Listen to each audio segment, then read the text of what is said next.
नमस्कार, मेरा नाम है डॉक्टर पुरु धवन और आज इस वीडियो में हम बात करने वाले हैं स्पाइनल कॉर्ड इंजरी के बारे में।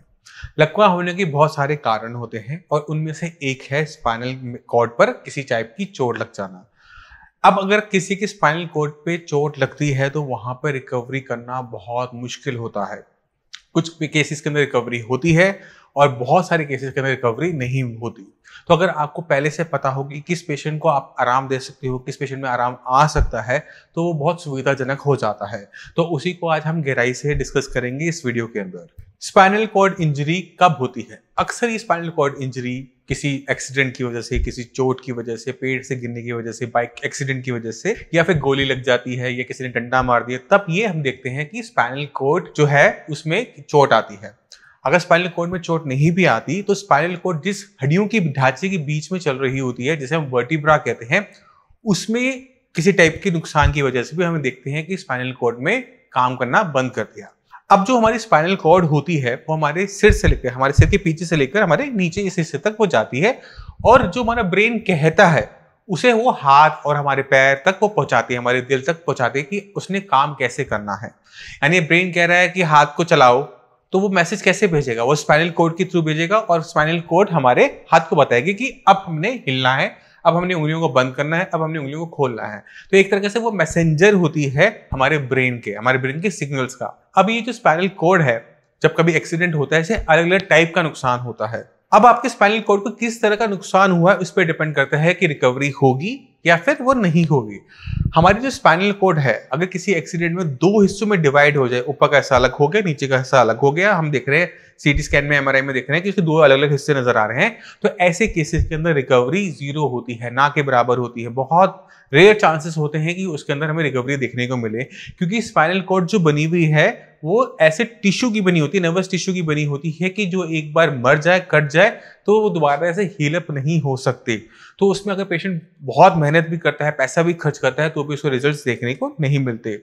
अगर स्पाइनल कॉर्ड को इंटैक्ट है, यानी वो साबुत है, मगर उस पर कॉट्यूजन हो गया, यानी वो पूरी की पूरी घूम गई है, ऐसे केसेस के अंदर हमें देखने को क्या मिलता है कि पेशेंट में रिकवरी के चांसेस ज्यादा होते हैं, क्योंकि कॉट्यूजन के बाद अगर वहां पे इन्फ्लेमेशन है, सूजन है, या उसमें थोड़ी सेंसेशन बची हुई है, तो उसका हम रिकवरी करवा सकते हैं।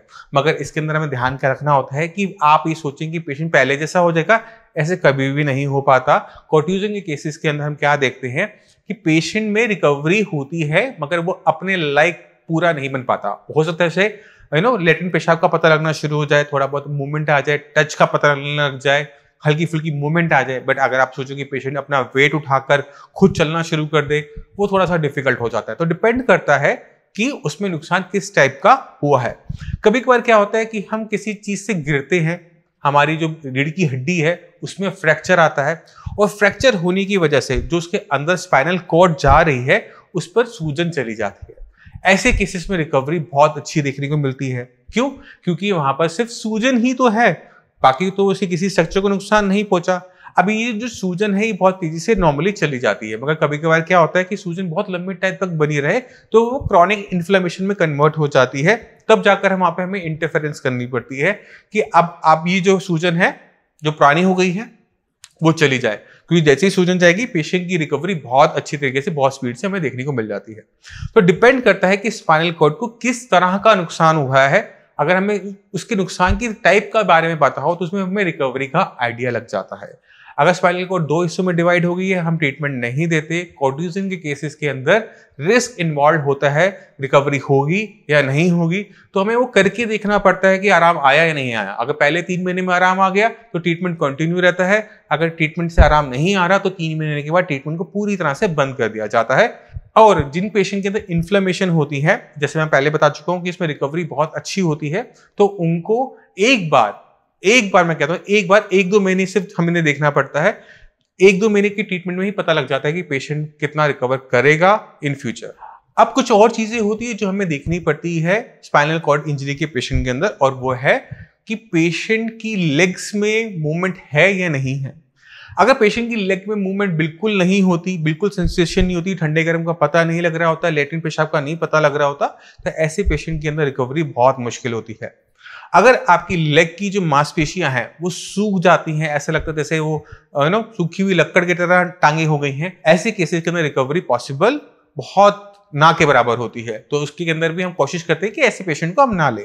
तो अगर आपको लगता है कि आपकी टांगे सूख गई हैं, आपको लगता है कि आपकी स्पाइनल कॉर्ड की इंजरी की वजह से वो 2 हिस्सों में डिवाइड हो गई हैं, तो ऐसे केसेस के अंदर हम बहुत ज़्यादा हेल्प नहीं कर पाते। हम सिर्फ उन्हीं केसेस में हेल्प कर पाते हैं जहाँ पर स्पाइनल कॉर्ड इंटैक्ट है और किसी और कारण से वो काम नहीं कर पा रही है। तो मैं उम्मीद करता हूँ इस वीडियो से आप काफ़ी कुछ समझ गए होंगे स्पाइनल कॉर्ड इंजरी के बारे में, कि वो कितने प्रकार की होती है, किस तरह से वो नुकसान पहुंचाती है स्पाइनल कॉर्ड को। फिर भी आपके माइंड में कोई भी डाउट हो, कुछ भी पूछना चाहते हो, तो हमारी डॉक्टर्स की टीम अवेलेबल है, आप उनसे बात कर सकते हैं, आप मुझसे भी आकर मिल सकते हैं।